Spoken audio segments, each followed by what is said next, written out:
जय हिंद दोस्तों आज के इस वीडियो में दोस्तों अध्ययन करेंगे क्लास 12th में जो हम लोग मैथ में अग्रवाल का सेट कर रहे हैं, अनसॉल्व सेट 2022 का कर रहे हैं, सेट 2 कर रहे हैं, एफजी कर रहे हैं। पार्ट 1 में दोस्तों हम लोगों ने क्वेश्चन नंबर जो है ना क्वेश्चन नंबर 5 तक कंप्लीटली खत्म कर लिया था। क्वेश्चन नंबर 6 से लेकर आज हम लोग कंप्लीटली सेट 2 में खत्म करेंगे। तो सेट 2 में दोस्तों पहला क्वेश्चन आपके पास सेट 2 का पार्ट 2 में हम लोग क्वेश्चन नंबर 6 से खत्म कर देंगे। तो 6 का नंबर क्वेश्चन क्या कहा गया है, देखो 6 का तो अब लिखोगे उत्तर 6 का, ठीक। तो लिखोगे उत्तर 6 का में आपके पास कह रहा है कि लिमिट -π/4 से π/4 साइन स्क्वायर x dx का मान ज्ञात कीजिए। हमने जब भी आपको एक्सरसाइज पढ़ाया था तो हमने बताया था कि साइन एक्स एक समफलन है और कॉस एक्स एक विसमफलन है। तो समफलन के लिए आप लोग फार्मूला क्या यूज करोगे, देखो ये प्रगुण का फार्मूला है। तो प्रगुण जब भी -a से a होता है और साइन एक्स की जगह fx लिखते हैं हम लोग, तो fx dx ये क्या होता है 2 0 से a इसके बाद fx dx ये होता है, ठीक। इसका प्रयोग करेंगे तो ये हो जाएगा आपके पास 2 0 से π/4 sine square x dx। Clear हो गया ना। अब हम लोग यहाँ पर फार्मूला देखो क्या यूज करेंगे, साइन स्क्वायर x का तो समाकलन होता नहीं है, तो हम लोग यूज करेंगे cos 2x बराबर फार्मूला होता है 1 - 2 साइन स्क्वायर x। इसको इधर भेजो और इसको इधर भेजो तो ये हो जाएगा 2 साइन स्क्वायर x बराबर 1 - cos 2x। तो साइन स्क्वायर x बराबर 1 - cos 2x/2, ठीक। इस फार्मूले का प्रयोग करेंगे हम लोग तो ये हो जाएगा 2 ये 0 से π/4 साइन स्क्वायर x की जगह 1 - cos 2x और बटे 2 ये तो हमने यहाँ पर कर दिया, इससे ये कैंसिल कर दिया dx। अब समाकलन कर दो। समाकलन जब करेंगे तो ये हो जाएगा आपके पास 1 का होता है समाकलन x, ठीक है। cos 2x का होता है साइन 2x बटे 2, जो भी x के गुणा में होता है ना वो बटे में आता है। लिमिट 0 से π/4 लिमिट लेने पर, लिमिट लेंगे। अपर लिमिट पहले लेते हैं, लोअर लिमिट बाद में लेते हैं। लोअर लिमिट लेते समय माइनस लगाते हैं, x की जगह π/4 माइनस साइन 2 × π/4 और बटे ये 2 पूरे का बटे है और -0 और साइन 0 का मान भी 0 तो ये हो जाएगा 0। तो ये हो जाएगा π/4, ये हो गया 2 दूनी 4 और साइन ये हो गया साइन π/2 और बटे 2 तो साइन 90 और साइन 90 का मान होता है 1, तो ये हो जाएगा π/4 - 1/2। ये दोस्तों इस क्वेश्चन का आंसर हो गया, ठीक है। अब देखो क्वेश्चन नंबर आगे इसका क्या कह रहा है। क्वेश्चन नंबर 6 का वक्र, इसमें लिखा है निम्नलिखित में 5 खंडों को हल कीजिए। हम सभी खंड को हल कर देंगे, आपको बोर्ड एग्जाम में 5 ही खंड को हल करना है। वक्र y बराबर मान दिया गया है, उन बिंदुओं को ज्ञात कीजिए जिन पर स्पर्श रेखा x अक्ष के समांतर है। देखो आप लोग लिखोगे उत्तर 6 का खा, उत्तर 6 का खा। तो 6 के खा में आपसे ये दिया गया है कि y बराबर x³ -3x² -9x + 7, ठीक है 7। उन बिंदुओं को ज्ञात कीजिए जिन पर स्पर्श रेखा x अक्ष के समांतर है। सबसे पहले इसका कर देंगे हम लोग अवकलन, तो x के सापेक्ष हम लोग कर देंगे अवकलन, तो ये हो जाएगा dy/dx बराबर ये हो गया 3x² और माइनस का 3 दूनी 6x माइनस का 9, ठीक। ये कर दिया अवकलन। अब इन्होंने क्या कहा था कि x अक्ष के समांतर, एक चीज का विशेष ध्यान रखना, x अक्ष के समांतर आप लोग जानते हो ना, x अक्ष के समांतर y बराबर 0 होता है, y अक्ष के समांतर x बराबर 0 होता है। तो इसका जब अवकलन करोगे तो ये हो जाएगा dy/dx बराबर 0। तो ये भी dy बटे डी एक्स और ये भी dy बटे डी एक्स, तो इन दोनों मानों को बराबर कर सकते हैं। तो ये हो जाएगा 3x square minus 6x minus 9 बराबर 0। 3 हो गया कॉमन, तो ये बचा एक्स स्क्वायर माइनस 3 दूनी 6 माइनस 3 3 का 9 बराबर 0। इसका गुणनखंड कर लो। जब नहीं, इसको समीकरण 1 ना डालो, समीकरण 1 इसको डाल दो, इसको गुणनखंड काटो। तो 3 एकम 3, तो X square minus 3x plus X घटाओगे 2x बचेगा बराबर 0। इन दोनों में कॉमन ले लो, तो x जब कॉमन लोगे तो x माइनस 3 प्लस 1 कॉमन लोगे तो x माइनस 3 बराबर 0। तो एक कोष्टक में x माइनस 3 और एक कोष्टक में x प्लस 1 बराबर 0। तो x का मान 3 माइनस 1 आ गया। 3 इसको समीकरण किस में रखोगे? समीकरण 1 में रखोगे आप, ठीक है। जब 1 में रखोगे तो y बराबर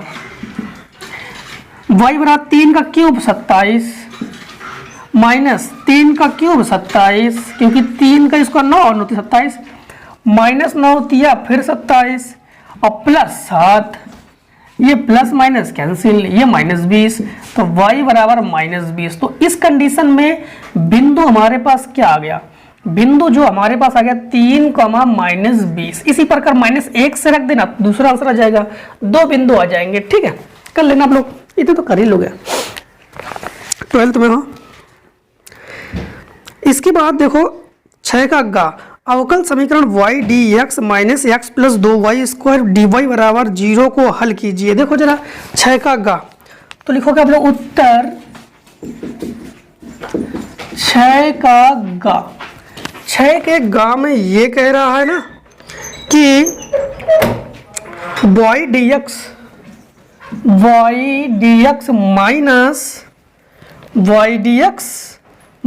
x plus 2y square d y बराबर 0, ठीक है। अब हम लोग करेंगे क्या इसमें? इसको उधर पक्षांतर कर देते हैं या इसको उधर पक्षांतर कर देते हैं, इच्छा आपकी, चाहे जिसको पक्षांतर कर दो, मना तो किया नहीं गया इसमें। तो माइनस एक्स प्लस 2y का होल स्क्वायर डी वाई बराबर minus y d x, cancel कर दो। dx को इसके बटे में पहुंचा दो, इसको इसके बटे में पहुंचा दो, तो dy बटे dx बराबर ये हो जाएगा y बटे x प्लस 2y का स्क्वायर, ठीक है। अब यहां पर अगर हम लोग एक चीज का देख पा रहे हैं, dy बटे dx ऊपर हमेशा अधिक वाला मान होना चाहिए, नीचे हमेशा कम वाला मान होना चाहिए। एक काम करते हैं, इसको उल्टा कर देते हैं, इसको dx बटे dy कर देते हैं, तो ये हो जाएगा x प्लस 2y स्क्वायर बटे y। अब इसको अलग अलग कर लो, तो dx बटे dy बराबर ये हो जाएगा x बटे y और प्लस 2y स्क्वायर था तो 1y कैंसिल हो जाएगा, है कि नहीं। इसको पक्षांतर करके लाओ इधर, तो ये हो जाएगा dx बटे dy माइनस 1 बटे yx, इसको लिख सकते हैं ना हम लोग, बराबर 2y, क्योंकि इसको तुलना करेंगे हम लोग। किससे तुलना करेंगे जानते हो? dx बटे dy प्लस px बराबर q से करेंगे हम लोग तुलना, क्योंकि हमने पहले ही आपको पढ़ाया था सिलेबस में, इसके 3 स्टेप होते हैं। कितने स्टेप होते हैं? 3 स्टेप। तो इसमें आपके पास p बराबर आपके पास क्या है? माइनस 1 बटे y और q बराबर आपके पास क्या है? 2y।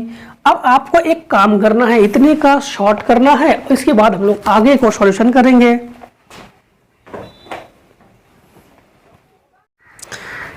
अब देखो हमारे पास इंटीग्रेशन फैक्टर निकालेंगे हम लोग। इंटीग्रेशन फैक्टर बराबर फार्मूला होता है e की power integration p d y, ठीक, वाई का मान है ना, तो इंटीग्रेशन फैक्टर बराबर e की पावर माइनस 1 बटे y डी वाई।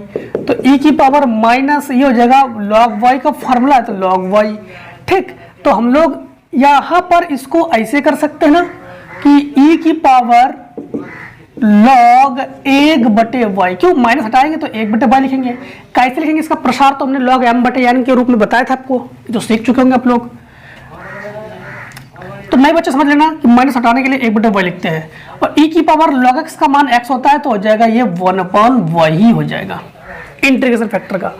इसके बाद ये तो सेकंड स्टेप, थर्ड स्टेप क्या था हमारे पास, ये थर्ड स्टेप होता है x इंटू इंटीग्रेशन फैक्टर बराबर q into integration factor dy plus C. ठीक, तो x इंटू इंटीग्रेशन फैक्टर का मान हमारे पास है 1/y और q का मान हमारे पास क्या है, q का मान हमारे पास है 2y into 1/y dy plus C, y से y कैंसिल, तो x/y बराबर ये हो गया 2, बाहर रख लो 1 dy प्लस सी।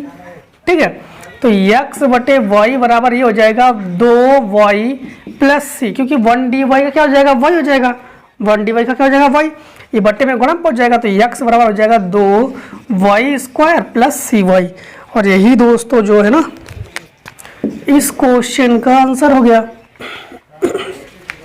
देखो क्वेश्चन जो है 6 का घा में कह रहा है कि सदिशो a प्लस बी वेक्टर, सदिशो a प्लस बी वेक्टर और a माइनस बी वेक्टर में से प्रत्येक के लंबवत इकाई सदिश होगा। क्या कह रहा है, प्रत्येक के लंबवत इकाई सदिश होगा। अब देखो, तो इसमें a वेक्टर और b वेक्टर का मान दिया गया हमारे पास, तो लिखेंगे वो 6 का घा, उत्तर 6 का घा, उत्तर 6 का घा। 6 के घा में हमारे पास a वेक्टर बराबर i cap plus j cap plus k cap, b vector बराबर i cap plus 2j cap plus 3k cap. पहले a प्लस बी वेक्टर निकालते हैं, ठीक है, और a माइनस बी वेक्टर निकालेंगे। तो इन दोनों को जोड़ो, जब जोड़ोगे तो i और i, 2i कैप, j और 2j 3j कैप और प्लस 4k कैप। ठीक है, अब इन दोनों को घटाओ तो हो जाएगा a माइनस बी वेक्टर बराबर, जब घटाएंगे तो i से i घटाएंगे तो 0, इससे घटाएंगे तो माइनस का j कैप, इससे घटाएंगे तो माइनस का 2k कैप। ठीक, अब इन्होंने क्या कहा, देखो इन्होंने क्या कहा था हमारा कि जो तुम्हारा ये मान है कि a प्लस बी वेक्टर और a माइनस बी वेक्टर का लंबवत इकाई सदिश क्या होगा, लंबवत इकाई सदिश।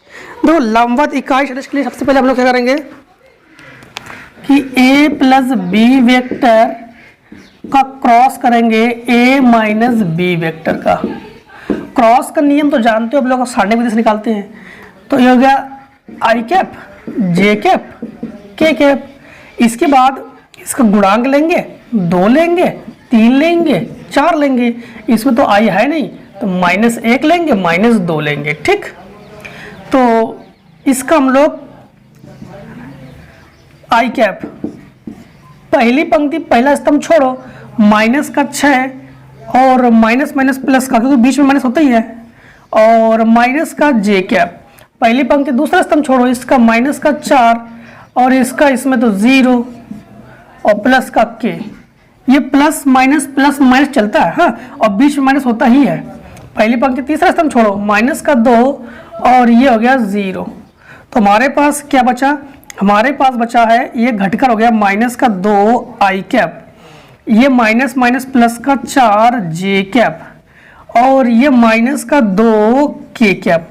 इसका मापांक निकालेंगे। अब हम लोग क्या निकालेंगे, मापांक निकालेंगे। ठीक है, मापांक में हम लोग उससे पहले हम लोग इतने को रेस कर देते हैं। ठीक, इतने को रेस कर देते हैं। देखो, तो मापांक जब निकालेंगे तो हम लोग निकालेंगे a plus B vector cross a minus B vector का मापांक, इसका वर्ग लेते हैं। 2 का वर्ग 4, 4 का वर्ग 16, 2 का वर्ग 4, 20 4 24, तो ये हो जाएगा a प्लस बी का वेक्टर हो गया क्रॉस a माइनस बी का वेक्टर हो गया, बराबर ये हो गया अंडर रूट में 24, अंडर रूट में 24। ठीक, अब अभिष्ट मात्रक सदिश देखो, अभिष्ट मात्रक सदिश, तो मात्रक सदिश का तो फार्मूला आप लोग जानते हो, ए वेक्टर बटे मॉड ए वेक्टर, यही तो होता है मात्रक सदिश, जब पढ़ाया था हमने मॉड। इसी प्रकार आप लोग जानते हो कि यहां पर ये हो जाएगा आपके पास a plus b cross a minus b बटे यही मॉड में a plus b cross a minus b. तो इसको लिखेंगे हम लोग एन कैप से, ठीक है, एन कैप से लिखेंगे क्योंकि इकाई सदिश है, मात्रक सदिश है, एन कैप से लिख दो। तो ये इसका मान हमारे पास क्या है, माइनस का 2 आई कैप प्लस का 4 जे कैप माइनस का 2 के कैप बटे अंडर रूट में क्या आ गया 24। अब अंडर रूट को आप लोग बाहर भी निकाल सकते हो या ऐसे भी कर सकते हो, ठीक है। अगर बाहर निकालना चाहो तो निकाल सकते हो, कैसे निकालोगे, -2 आई कैप, ठीक, प्लस 4 जे कैप माइनस 2 के कैप, 6 चौको 24 यानी 2 अंडर रूट 6 हो जाएगा। तो ये भी आंसर कर लो या इसको अलग अलग कर लो, 2 बटे अंडर रूट 6, तो आई कैप बटा अंडर रूट 6 बचेगा, और इधर 2 जे कैप बटा अंडर रूट 6 बचेगा, और इधर 2 के कैप बटा अंडर रूट 6 बचेगा। ये भी आंसर कर लो या ये भी आंसर कर लो, दोनों ही आपके पास आंसर है, फटाफट शॉर्ट कर लो इतने का। क्वेश्चन नंबर देखो 6 का इंगिया नंबर कह रहा है उस समतल का सदिश और कार्तीय समीकरण ज्ञात कीजिए जो बिंदु 5,2,-4 से होकर गुजरता है और 2,3,-1 के द्विक अनुपात वाली रेखा पर लंब है। देखो अब उत्तर 6 का इंगिया नंबर उस समतल सदिश का समीकरण ज्ञात, कार्तीय समीकरण ज्ञात कीजिए। उस समतल का सदिश और कार्तीय समीकरण, समतल का भी ज्ञात करना है और कार्तीय भी ज्ञात करना है। तो समतल का भी ज्ञात करना और क्या करना है, कार्तीय का भी ज्ञात करना है। सबसे पहले 5,2,-4 इसको ए वेक्टर मान लो। ए वेक्टर बराबर इसको लिखो 5 आई कैप प्लस 2 जे कैप और माइनस है तो -4 के कैप, ठीक है, 4 के कैप। इसके बाद जो होकर गुजरता है 2, 3, -1, इसको आप लोग n वेक्टर बराबर मान लो। क्यों मान लो, n वेक्टर बराबर मान लो। तो n वेक्टर बराबर हो जाएगा 2 i cap plus 3 j cap minus 1 के कैप, ठीक।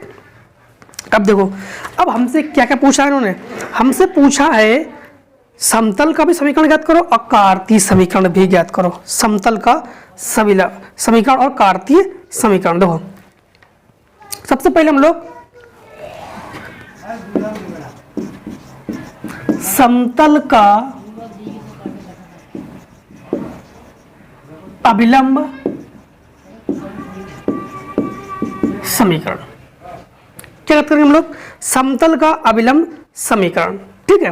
अब समतल का अभिलंब समीकरण हमारे पास फार्मूला होता है r vector dot n vector बराबर a vector dot n vector, ठीक है, डॉट एन वेक्टर।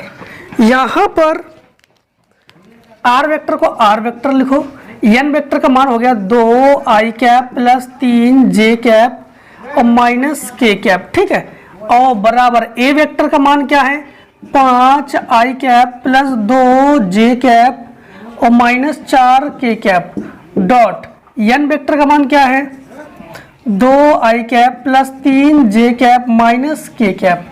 तो ये हो जाएगा r vector 2 i vector plus 3 j vector minus k vector बराबर इसका उसमें आई का गुणा जे का गुणा के का गुणा करते हैं। तो 5 दूनी 10, 2 तिया 6 और माइनस प्लस का 4 एकम 4, 2 10 20 हो गया।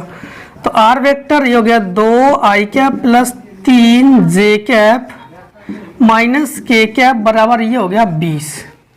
क्या हो गया 20। ये तो हम लोगों ने समतल का कार्तीय समीकरण ज्ञात कर लिया। हम लोगों ने क्या ज्ञात कर लिया है, समतल का कार्तीय समीकरण। ठीक, ये क्या ज्ञात कर लिया हम लोगों ने, समतल का कार्तीय समीकरण। अब केवल समतल का जो नहीं, समतल का समीकरण ज्ञात किया, समतल का कार्तीय समीकरण जो ज्ञात करेंगे, कार्तीय को हम लोग एक्स वाई के रूप में लिखते हैं बस, और कुछ नहीं करते हैं। कार्तीय समीकरण को बस एक्स वाई के रूप में ज्ञात करेंगे, कार्तीय समीकरण। फिर से एक बात दोस्तों समझना है, इसमें हम लोग क्या करते हैं, समतल का समीकरण आई जे के कैप के रूप में ज्ञात करते हैं, कार्तीय समीकरण एक्स वाई के रूप में ज्ञात करते हैं। तो इसको लिखेंगे हम लोग 2x लिखेंगे प्लस 3y लिखेंगे माइनस जेड बराबर 20। बस ये हो गया कार्तीय समीकरण, इतना सा है। फिर से एक बार दोबारा रिपीट करवा देते हैं आपको, समतल का समीकरण आई जे के रूप में, ठीक है, और कार्तीय समीकरण होता है तुम्हारे पास एक्स वाई जेड के रूप में। ठीक है, समतल समीकरण का रूप होना चाहिए आर वेक्टर एन वेक्टर बराबर ए वेक्टर, इस प्रकार से रूप का होना चाहिए। नहीं, r vector a vector, r vector a vector बराबर डी, इस प्रकार से कुछ रूप का होना चाहिए। डी मतलब कोई संख्या, आर वेक्टर उसके साथ ए वेक्टर किसी का मान होना चाहिए। ठीक, इस प्रकार का रूप होना चाहिए। अब देखो क्वेश्चन नंबर जो है 6 का चा, तो आप लोग लिखोगे उत्तर 6 का चा। 6 के चा में कह रहा है एक परिवार में 2 बच्चे हैं, यदि यह ज्ञात हो कि बच्चे में से कम एक बच्चा लड़का है तो दोनों बच्चों के लड़के होने की क्या प्रायिकता है। समझना, एक परिवार में 2 बच्चे हैं, तो परिवार में बच्चे बराबर कितने हो गए, 2। हो सकता है कि 2 बच्चे हैं, चलो घटना निकाल लेंगे। यदि यह ज्ञात हो कि बच्चों में से कम एक बच्चा लड़का है, कम से कम एक बच्चा लड़का है, तो घटना ए में कह रहा है कम से कम एक बच्चा लड़का है, अर्थात कम से कम एक बच्चा लड़का है। हो सकता है कि पहला लड़का हो दूसरा लड़की हो सकता है कि पहले लड़की हो दूसरा लड़का हो सकता है कि दोनों के दोनों लड़का हो, और तो घटना 2 लड़की हो नहीं सकती है। तो कितने हो गए घटना हमारे पास, ये तो हमारे पास ए का मान हो गया, तो एन ए का मान कितना हो गया 3, क्योंकि नंबर ऑफ ए की जो संख्या है वो कितनी है 3। और इन्होंने कहा दोनों बच्चों के लड़के होने की प्रायिकता, दोनों बच्चे लड़के। बी घटना में कह रहा है दोनों लड़के हो, तो घटना दोनों लड़के होने की क्या होगी, ये होगी बॉयज कॉमा बॉयज। हाँ, अर्थात यहाँ पर एक नहीं, अब हम लोग क्या करेंगे, ए इंटरसेक्शन बी निकालेंगे। ए इंटरसेक्शन बी दोनों में कॉमन क्या है, बी और बी, यानी बॉयज कॉमन है, तो बॉयज कॉमा बॉयज। इसका नंबर क्या है, number of a intersection b, ये है 1। तो प्रायिकता क्या होगी, प्रायिकता क्या होती है, अनुकूल परिस्थिति बटे कुल परिस्थिति। प्रायिकता क्या होती है आपके पास, अनुकूल परिस्थिति बटे कुल परिस्थिति। अब इसमें प्रायिकता हम लोग क्या करेंगे जानते हो, इसके बटे में इसको लिखेंगे, 1/3 लिखेंगे, और 1/3 जो है इसकी ये होगी प्रायिकता। ठीक है, ये होगी इसकी प्रायिकता। क्वेश्चन नंबर 7 का का में दिया ए बराबर 0 10 -10 α/2 और 10 α/2 0। आई 2 कोटे आप भी सिद्ध कीजिएगा i + a और i - a, और ये मान आपके पास दिया गया है। ठीक, तो ये काम करो दोस्तों, सबसे पहले इतने को शॉर्ट कर लो, फिर आगे क्वेश्चन को हम लोग आपको सॉल्यूशन देते हैं। तो 7 में खा में दो क्या कह रहा है, 7 में का तो आप लोग कर लोगे, क्योंकि 7 में काम है यही लिखा गया है। एक पर क्या करना है, आइडेंटिटी का मान 1,0 रखना और 0,1 रखना, इससे एक बार ए वाले मान से जोड़ देना। अब वही एक बार ए से, और इधर वाले पक्ष में ए से घटाकर इस वाले मान से गुणा कर देना, मान आपके पास आ जाएगा। क्वेश्चन नंबर देखो 8 यानी 7 का खा, 7 के खा में क्या कह रहा है, तो अब लिखोगे उत्तर 7 का खा कह रहा है आर वेक्टर बराबर i cap + 2j cap -4 k cap plus lambda 2 i cap plus 3 j cap plus 6 k cap. ठीक, फिर सेकेंड कंडीशन में r वेक्टर बराबर 3 i cap plus 3 j cap 5 k cap plus mu, ये हो गया 2 i cap plus 3 j cap plus 6 k cap के बीच की न्यूनतम दूरी ज्ञात कीजिए। क्या पूछ रहा है कि बीच की न्यूनतम दूरी। न्यूनतम दूरी इससे पहले के सेट में भी आपको हमने बताया था कि न्यूनतम दूरी, सबसे पहले तो हम लोग ध्यान रखना एक फार्मूला होता है, तो जानते हो हम लोग समतल का, r वेक्टर बराबर a vector plus lambda b vector. तो इसी प्रकार ये जो मान है ये सारा मान a का हो गया, तो a बराबर a वेक्टर बराबर हमारे पास a1 बराबर i cap plus 2 j cap minus 4 k cap, और a2 बराबर ये हो गया 3 i कैप ये plus 3 j cap minus 5 k cap. ठीक है, a1 और a2 हो गया। ये हमारे पास b1 b2 हो गया, तो b1 बराबर हमारे पास 2 i cap plus 3 j cap plus 6 k cap, और b2 बराबर हो जाएगा 2 i cap plus 3 j cap plus 6 k cap. मतलब दोनों b1 b2 दोनों ही इक्वल्स हैं, दोनों ही इक्वल्स हैं। अब हम लोग क्या करेंगे, ध्यान रखना कि यहाँ पर हम लोग जो है a1 यानी a2 माइनस a1 करेंगे। क्या करेंगे हम लोग, a2 माइनस a1 सबसे पहले निकालेंगे, a2 माइनस a1 वेक्टर निकालेंगे, a2 से a1 घटाएंगे, मतलब इन दोनों से घटाएंगे। 3 से ये घटाओगे तो 2 i कैप, 3 से 2 घटाओगे तो प्लस का j कैप, और 5 से ये घटाओगे तो ये प्लस का हो जाएगा ना, घटाने पर एक चीज बदल जाते हैं। तो इसके अनुसार हमारे पास ये हो जाएगा माइनस का k कैप, क्या हो जाएगा माइनस का k कैप। ठीक, अब हम लोग a2 माइनस a1 वेक्टर के बाद हम लोग क्या निकालते हैं, b वेक्टर, इन दोनों का क्रॉस निकालते हैं। क्रॉस को हम लोग आव्यूह विधि से हल करते हैं, तो आव्यूह विधि से मतलब समझना, ये तो रहेगा i cap j cap k cap. a2 minus a1 का मान 2 1 माइनस 1 2 1 माइनस 1 2 1 माइनस 1, b का मान 2 3 6, तो 2 3 6। जब करेंगे हम लोग i कैप, पहली पंक्ति पहला स्तंभ 6 एकम 6 माइनस होता ही है, 3 एकम 3 तो प्लस का 3 माइनस होता है यहाँ पर j कैप, तो पहली पंक्ति दूसरा स्तंभ 6 दूनी 12 माइनस होता ही है, तो माइनस माइनस प्लस का 2 एकम 2 प्लस का k कैप, पहली पंक्ति तीसरा स्तंभ तो 3 दूनी 6 माइनस 2। ठीक, ये जो 3 6 9, तो ये हो जाएगा 9 i कैप माइनस का 14 j कैप, फिर प्लस का 4 k कैप।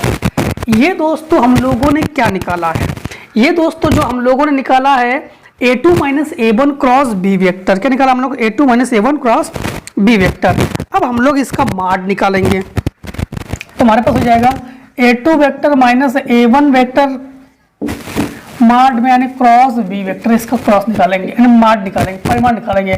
परिमाण में 9 का वर्ग हो गया 81, 14 का वर्ग हो गया 256, और 14 का वर्ग 196, 4 का वर्ग हो गया 16। तो ये हो गया आपके पास 9 यानी 6 6 12 और 1 13 हासिल 1, 2 और 1 9 और 1 10, समझना 6 6 12 13 हासिल 1, 1 और 1 2 9 2 11, 11 और 8 19, बचा 1, 2 और 1 293। अब हमारे पास इतना सब कुछ करने के बाद अब हम लोग निकालेंगे बीच की न्यूनतम दूरी। क्या निकालेंगे, बीच की न्यूनतम दूरी। तो बीच की दूरी, तो बीच की न्यूनतम दूरी d बराबर फॉर्मूला होता है a2 minus a1 cross b vector माड b वेक्टर। अब समझना b वेक्टर का भी हम लोग फिर मान निकालना होगा हमें, तो तो बी वेक्टर का निकालेंगे तो बी कहाँ है ये, तो इसका परिमाण निकालना पड़ेगा फिर। तो इसका परिमाण 3 का 2 का वर्ग 4, 3 का वर्ग 9 प्लस 6 का वर्ग 36।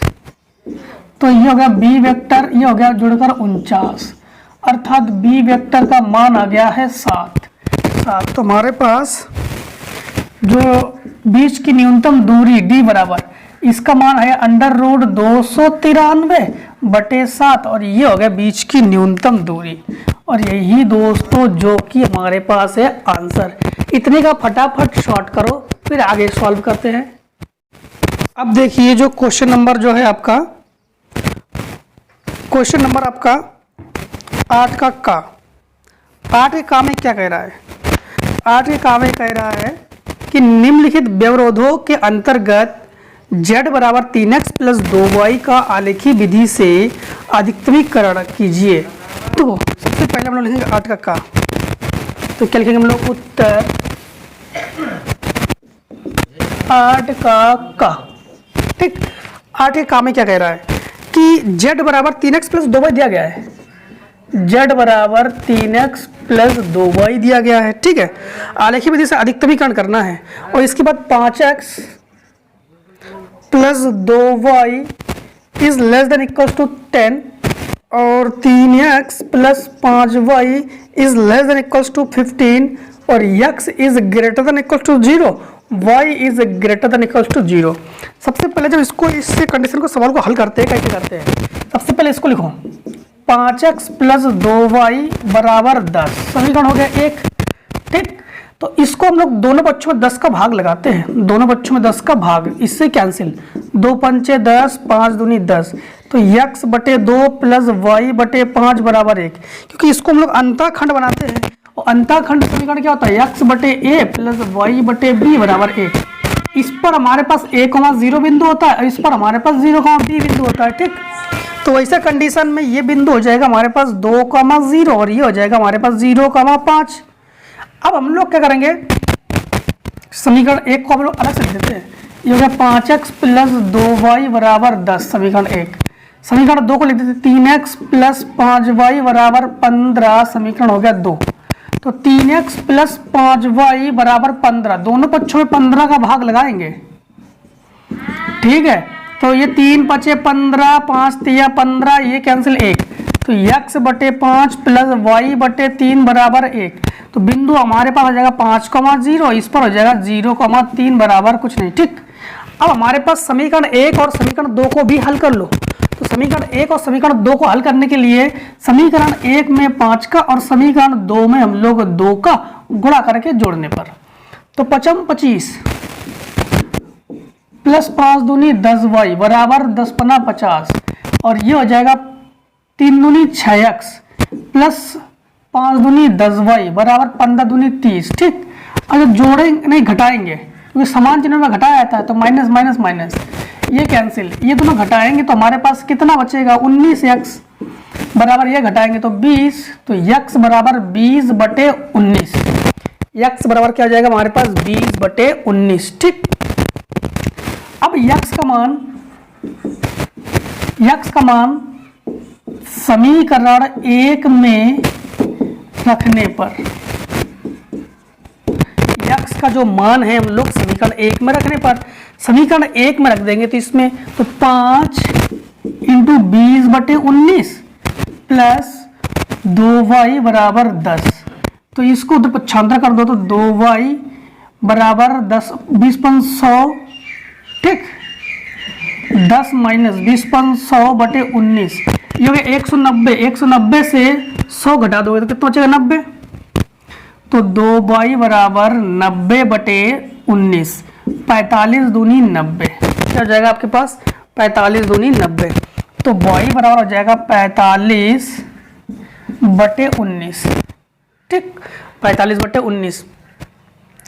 अब हम लोग जो है इसका अधिकतमीकरण करेंगे, क्या करेंगे अधिकतमीकरण, और ग्राफ भी बनाना है, तो ग्राफ भी बना देते हैं सबसे पहले। तो जब ग्राफ बनाएंगे हम लोग तो इस प्रकार से चतुर्थांश बनाएंगे, यहाँ पर होगा 0, 0, यहाँ पर x का मान, यहाँ पर x का माइनस मान, यहाँ पर y का मान, यहाँ पर y का माइनस मान।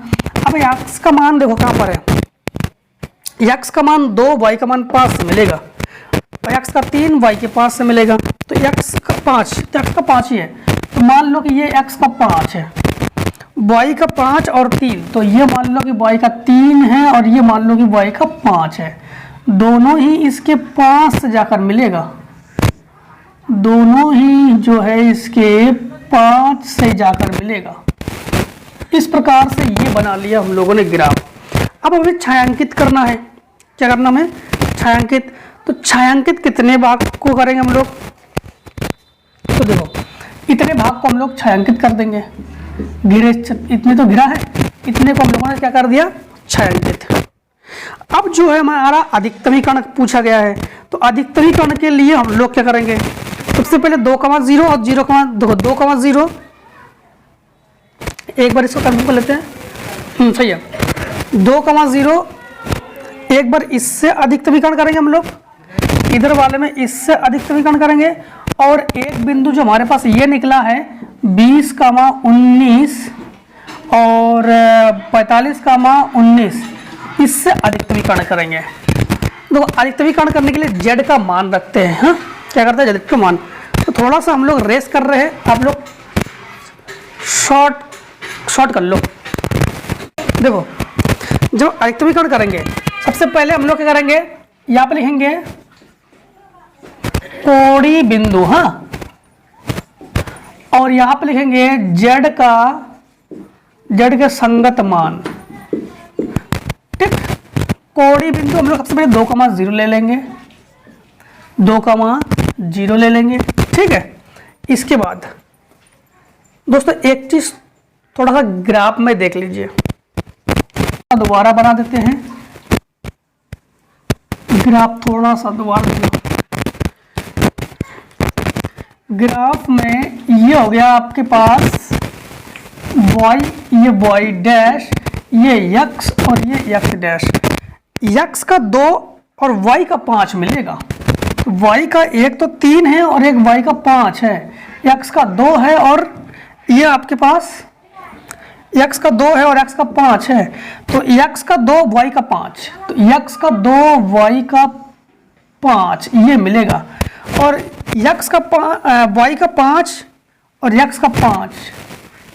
फिर से एक बार देख लीजिए, x का 2 y का 5, तो x का 2 y का 5, x का 5 y का 3, तो ये दोनों मिलेगा, ये दोनों मिलेगा। इतने वाले भाग को आप लोग छायांकित करते हैं। ठीक, अब ग्राफ आपका कंप्लीट हो गया। अब थोड़ा सा इसमें देख लो, तो z का मान हमारे पास क्या दिया गया था? z का मान हमारे पास 3x plus 2y, 3x plus 2y। ठीक, तो 3x प्लस 2y ये z का मान दिया गया था, तो 3 इंटू x की जगह हम लोग 2 लिखेंगे, ये तो 0 हो गया, तो z का मान हो गया 6। ठीक, z का मान क्या हो गया? 6। अब 0,3 पे देखो, तो 0,3 पे तो z बराबर हमारे पास हो जाएगा, ये तो 0 हो गया, और 3 दूनी 6, तो z का मान 0,3 पर 6। इस पर देख लो, ये x और ये y, तो z का मान क्या हो जाएगा? ध्यान देना, इस पर भी 6, 0,3 पर भी कितना है? 6, और 20,19, 45,19 पे देखो जरा। तो जब इस पर देखेंगे हम लोग, तो z बराबर 3 इंटू 20/19 प्लस 2 इंटू 45/19, तो दोनों का एलसीएम बराबर है, तो z बराबर 20×60 प्लस 45 90/19, अर्थात 150/19। तो 150/19, तो 19×55 लगभग, फिर भी ये ज़्यादा है, तो ये हमारे पास क्या हो गया? अधिकतमीकरण। यही हो गया हमारे पास अधिकतमीकरण। अब दोस्तों इतने का आप लोग शॉर्ट कर लो।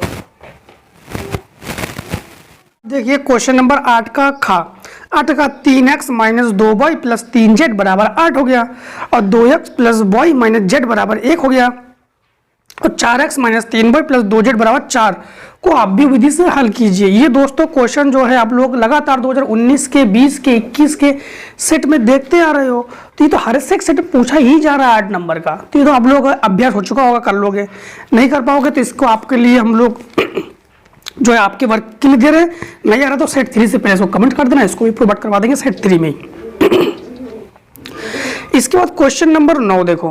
क्वेश्चन नंबर 9 निम्नलिखित में से देखो, कोई एक ही खंड को हल करना है, हम लोग सभी खंड को हल कर रहे हैं, आपको कोई एक ही खंड को हल करना है, ठीक है। क्वेश्चन 9 में देखो, क्वेश्चन नंबर 9 में कह रहा है कि लिमिट 0 से पाई x dx बटे a square cos square x plus b square sine square x। जब भी लिमिट 0 से हो ना, जब भी लिमिट 0 से हो तो प्रकोण 4 लगाया करो। तो देखो इसको कैसे सॉल्व करोगे आप लोग, इसको जो है आप लोग कैसे सॉल्व करोगे। उत्तर 9 का ठीक, 9 का ये लिखा गया लिमिट 0 से पाई, ये हो गया x dx बटे ये हो गया a square cos square x plus b square sine square x। जब भी लिमिट 0 से हो तो आप लोग कौन सा प्रगुण लगाओगे, प्रगुण 4, ठीक है। प्रगुण कौन सा लगाओगे, प्रगुण 4। तो प्रगुण 4 के नियम के अनुसार इसको तो हम लोग i बराबर मानते हैं, इसको समीकरण 1 मानते हैं। अब प्रगुण 4 लगा देंगे। प्रगुण 4 का नियम क्या है, प्रगुण 4 का नियम है कि x के स्थान पर जो है हम लोग क्या लिखते हैं, हम लोग लिखते हैं पाई माइनस x, ठीक। अब i बराबर ये हो जाएगा 0 से पाई, x के स्थान है पाई माइनस x dx बटे ये हो जाएगा a square cos square pi minus x plus b square sine square pi minus x। अब ये 0 से पाई ये हो जाएगा pi minus x dx cos 180 minus theta minus cos theta, तो उसके अनुसार माइनस होना चाहिए लेकिन स्क्वायर इसलिए प्लस हो जाएगा। तो a square cos square x plus b square sine square x dx, ये हो गया समीकरण 2। अब प्रगुण का नियम क्या है, समीकरण 1 और समीकरण 2 को जोड़ते हैं, i और i ये हो गया 2i, लिमिट 0 से पाई, दोनों का हर बराबर है तो ऊपर का जोड़ेंगे तो ये जगह x plus pi minus x बटे a square cos square x plus b square sine square x dx। x cancel हो गया, पाई कांस्टेंट है, पाई को बाहर रखो तो ये हो जाएगा 2i बराबर पाई लिमिट 0 से पाई, ये हो गया dx बटे a square cos square x plus b square sine square x dx। इसको हम लोग कई विधियों से हल कर सकते हैं। एक चीज का आप लोग विशेष ध्यान रखना कि सबसे पहले तो हम लोग क्या करेंगे कि यहां पर जब भी नीचे साइन और कॉस दोनों एक साथ हुआ करे या केवल साइन हुआ करे या केवल कॉस हुआ करे तो हमेशा कॉस का ही भाग लगाते हैं, या फिर साइन का भी भाग लगा सकते हैं, कोई दिक्कत नहीं, कॉस का भाग लगा दो साइन का भाग लगा दो। लेकिन हमेशा हम लोग या तो कॉस का भाग लगाएंगे या तो फिर कॉस को कॉमन लेंगे, दोनों में से एक चीज करेंगे। तो हम लोग इसमें क्या कर रहे हैं, इसमें एक चीज और ध्यान रखना, अगर यहां पर हम लोग किसी संख्या का भाग करेंगे तो यहां पर भी उसी संख्या का भाग करना होगा, ये प्रगुण का नियम है। अगर हम लोग बाहर किसी संख्या का भाग करते हैं तो वहां पर लिमिट में भी उसी संख्या का भाग करना होगा, ठीक। अब एक चीज का ध्यान रखना, तो हम लोगों ने क्या कर लिया, अब गुणा भी करना होगा यहाँ पर, अभी कुछ नहीं कर रहे ना, एक चीज का समझ लेना, आपको बता रहे हैं यहाँ पर किस संख्या गुणा करोगे तो यहाँ पर भी आपको भाग करना होगा। 2i बराबर पाई 0 से पाई dx बटे, इसमें कॉस स्क्वायर x हमने ले लिया कॉमन तो बचा a स्क्वायर प्लस इसमें बचा b स्क्वायर। अब कॉस स्क्वायर का भाग लगा कॉमन ले लोगे तो यहाँ पर कॉस स्क्वायर बचेगा, लेकिन यहाँ पर tan स्क्वायर बचेगा आपके पास, tan स्क्वायर x। क्यों tan स्क्वायर x बचेगा जानते हो, क्योंकि यहाँ पर कॉस का भाग लगाओगे, यहाँ पर कॉस का भाग लगाओगे ना तो कॉस से कॉस कैंसिल, कॉस साइन बटे कॉस tan होता है, ये ऊपर जगह हो जाएगा sec स्क्वायर x, मतलब ये हो जाएगा पाई 0 से पाई। इसका नियम अभी जो बताया था अभी आपको एक्सप्लेन करके बता देंगे भी, ठीक है, कैसे कब क्या होता है। तो ये हो जाएगा sec स्क्वायर x dx बटे कॉस तो खत्म, ये बचेगा a square plus b square tan square x। आप लोग चाहो तो यहाँ पर बी स्क्वायर भी कॉमन ले सकते हो या आप लोग ऐसे ही मान सकते हो। तो माना इसमें माना b tan x बराबर हमने मान लिया t, तो b को b लिखो, ठीक है, b को b लिखो। tan x का अवकलन क्या होता है सेक स्क्वायर x, dx बराबर dt, तो ये बटे में पहुंच जाएगा, तो यह हो जाएगा सेक स्क्वायर x dx बराबर 1/b dt। तो एक चीज का और एक चीज ध्यान रखना आप लोग, यहां पर अगर हम लोग ए स्क्वायर मानने पर नहीं आएगा, इसी को मानेंगे। अब यहां पर 2i को 2i रखो, पाई को पाई रखो, 0 से पाई को पाई रखो। अब अगर आप लोग चाहो तो इसमें लिमिट चेंज करोगे, ना चाहो तो ना चेंज करो। तो लिमिट चेंज जब करोगे तो समझना, अगर लिमिट चेंज करना चाहो तो चेंज कर सकते हो, अगर आपको लिमिट नहीं चेंज करना है तो नहीं चेंज करो, तो भी कोई दिक्कत नहीं है, ठीक है। तो देखो यहां पर तो अगर आप लोग लिमिट चेंज करोगे ना, तो लिमिट चेंज करोगे तो t वाले मान पे ही लिमिट रख सकते हो। लिमिट नहीं चेंज करोगे तो बाद में जब तक 10x नहीं रखोगे तब तक आप लोग लिमिट नहीं रख सकते हो, ठीक है। x वाला का ही, क्योंकि ये लिमिट x का ही है। अब एक चीज का ध्यान रखना कि ये जो 2 है ये गुणा में है, इसके भाग में आ गया, ठीक। अब रूल्स आपको बताते हैं, यहाँ पर रूल्स ये है कि अगर किसी संख्या का यहाँ पर गुणा करोगे तो उसी संख्या का यहाँ पर भाग करोगे। यहाँ पर थोड़ा सा हमने जल्दबाजी बता दिया था आपको, फिर से बस समझ लो। अगर किसी संख्या का यहाँ पर गुणा करोगे तो उसी संख्या का लिमिट में, अपर वाले लिमिट में भाग करोगे, ये नियम है। तो यहाँ पर सेक स्क्वायर एक्स dx, ये हो गया 1/b और ये dt बटे ये हो गया आपके पास a स्क्वायर प्लस b और tan x। तो b और tan x अगर इसको होल स्क्वायर कर दिया जाए तो ये भी होल स्क्वायर हो जाएगा, तो ये हो जाएगा t स्क्वायर, ठीक। इस 2 से ये 2 कैंसिल, तो i बराबर पाई बटे b और ये हो जाएगा लिमिट π/2। ये फार्मूला जानते हो किसका है? ये फार्मूला किसका है? सबसे पहले बात तो ये बात है, ये फार्मूला है किसका?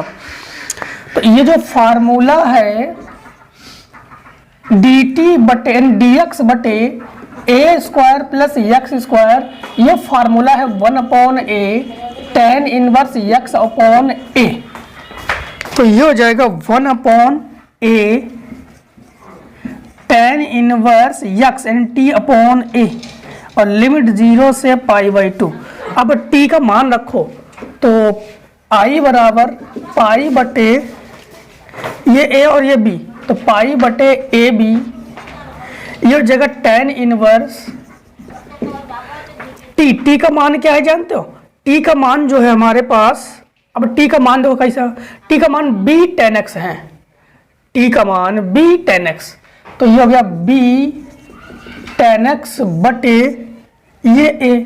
अब लिमिट रख सकते हो कि ये जो लिमिट 0 से π/2 है ना, ये x का लिमिट है, तो ये हो गया i बराबर पाई बटे a b tan inverse b बटे a tan π/2 माइनस ये हो जाएगा तुम्हारे पास tan इनवर्स b बटे a tan 0, क्योंकि जब भी अपर लिमिट लेते हैं उसके बाद जब लोअर लिमिट लेते हैं तो उसके बाद हम लोग क्या कर देते हैं, माइनस लगाते हैं।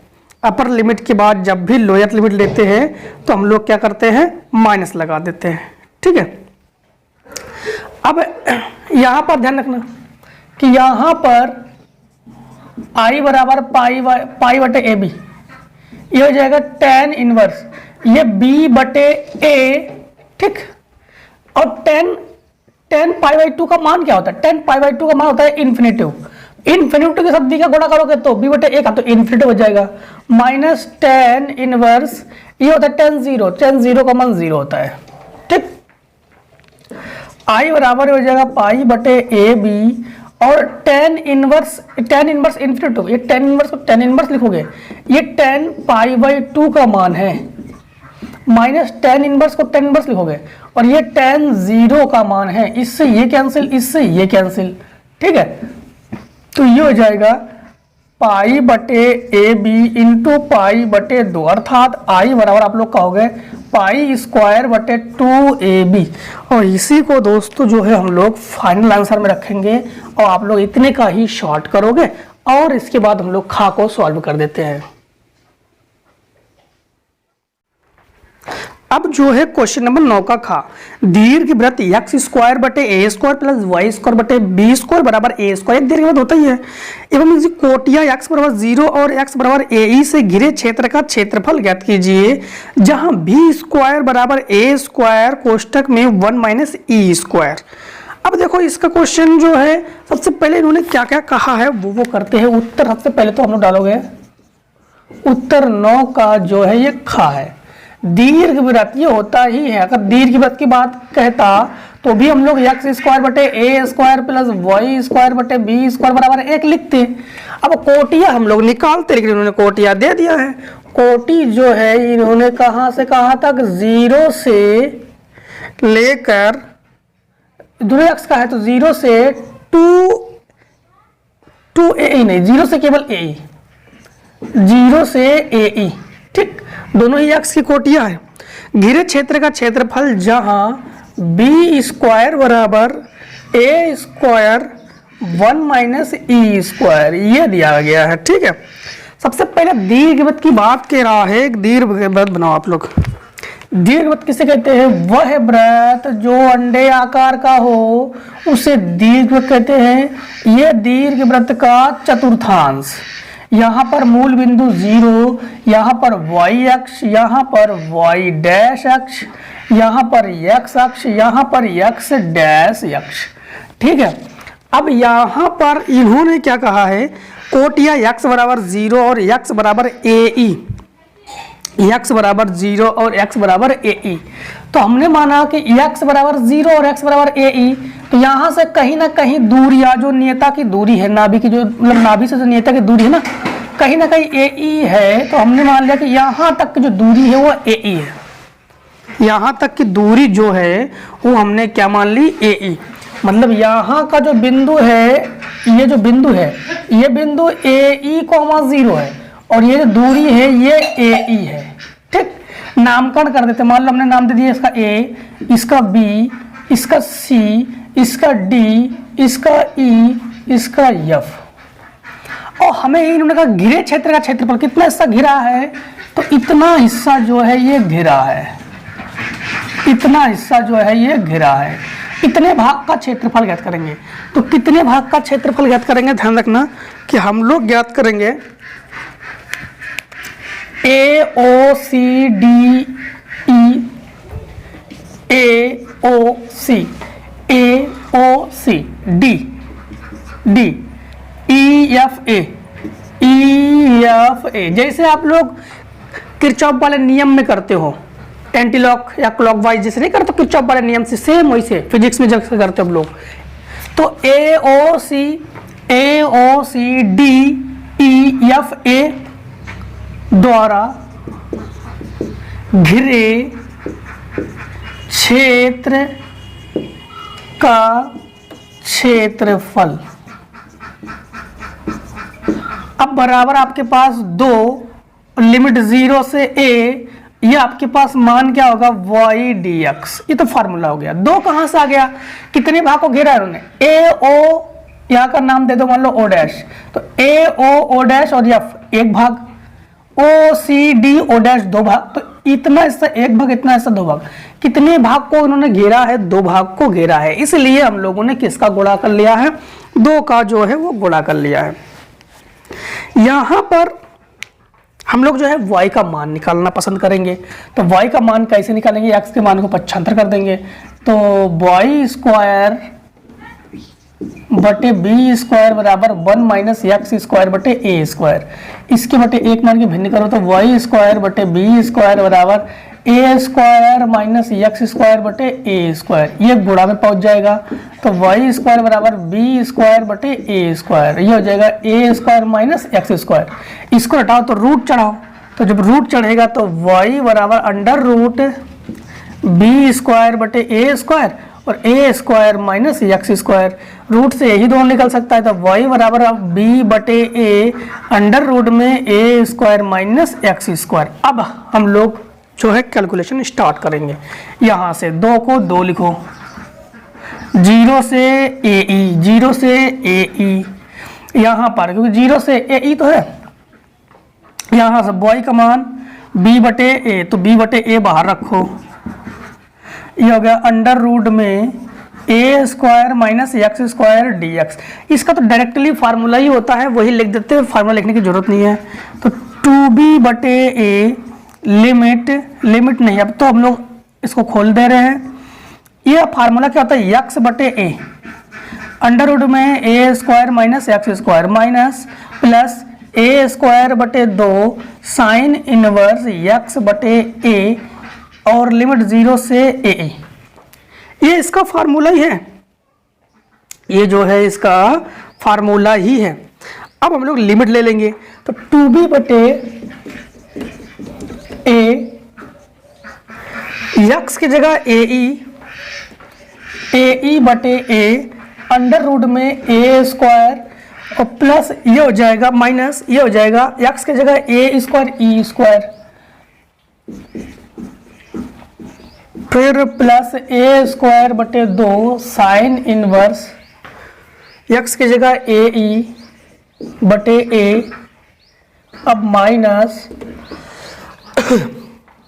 ये तो सारा मान 0 हो गया, यहाँ पर ए माइनस ये हो जाएगा ए स्क्वायर बटे 2 साइन इनवर्स, ये भी संख्या बट 0 बटे संख्या हो गया, तो ये 0 हो गया, ठीक है, ये 0 हो गया। यहाँ पर 2b बटे ए से ए कैंसिल, ए से ए कैंसिल, तो ये हो गया ई, और ए स्क्वायर कॉमन ले लोगे तो बाहर आ जाएगा ए ई, ए स्क्वायर कॉमन लो बाहर ए ई अंडर रूट में 1 माइनस ई स्क्वायर, ठीक, 1 माइनस ई स्क्वायर प्लस ए स्क्वायर बटे 2 साइन इनवर्स ई, और साइन 0 का मान क्या होता है, साइन 0 का मान 0 ही होता है, तो ये 0 हो गया, इसकी उसकी बात ही खत्म। अब यहाँ पर एक चीज का ध्यान रखना कि 1 माइनस ई स्क्वायर, तो 1 माइनस ई स्क्वायर अगर इसको इसके बटे में पहुंचा देंगे तो 1 माइनस ई स्क्वायर बराबर बी स्क्वायर बटे ए स्क्वायर हो जाएगा ना। इसको अगर इसके बटे पहुंचा देंगे तो बी स्क्वायर बटे ए स्क्वायर बराबर 1 माइनस ई स्क्वायर, तो इसकी जगह 2b बटे ए ई इंटू, ये तो हमारे पास बी स्क्वायर बटे ए स्क्वायर है, तो ये अंडर रूट है, तो ये हो जाएगा बी बटे ए हो जाएगा प्लस ए स्क्वायर बटे 2 और साइन इनवर्स ई, ए से ए कैंसिल, ए से ए क्या हो गया कैंसिल, ठीक है। तो हमारे पास अब क्या बचा, और तो कुछ कैंसिल होना नहीं है, तो ये हो जाएगा 2b बटे a b e plus A square बटे 2 साइन इनवर्स ई। अब जो है इन दोनों का हम लोग क्या करेंगे, इन दोनों का 2b बटे एलसीएम लेके हल कर देंगे। एक चीज ध्यान रखना दोस्तों, यहाँ पर बटे 2 होगा, ठीक है, बटे ए लिख दिया तो उसको हटा के अपने 2 कर देंगे, फार्मूला में x बटे 2 होता ही है। यहाँ पर दोनों का एलसीएम बराबर है, तो एलसीएम 2 को बाहर लिख लो, तो इस जगह a b e plus A square sine inverse e, ठीक, यहाँ से 2 से 2 कैंसिल हो गया, इस ए का अंदर गुणा कर लो, तो ये जाएगा बी, ए का अंदर गुणा करोगे तो ए से ए कैंसिल, तो ये हो जाएगा बी ई प्लस ये हो जाएगा ए से ए कैंसिल, तो हो जाएगा ए साइन इनवर्स ई। और ये दोस्तों आपके पास इस क्वेश्चन का हो गया आंसर, और इस प्रकार से सेट 2 भी हो गया खत्म। अब दोस्तों जो है हम लोग मिलते हैं नेक्स्ट सेट में, सेट 3 में। तब तक दोस्तों जय हिंद जय भारत, आप लोग स्वस्थ रहिए, मस्त रहिए, हर एक सेट पे मिलते रहिए। अब लीजिए इसका इतने का स्क्रीनशॉट।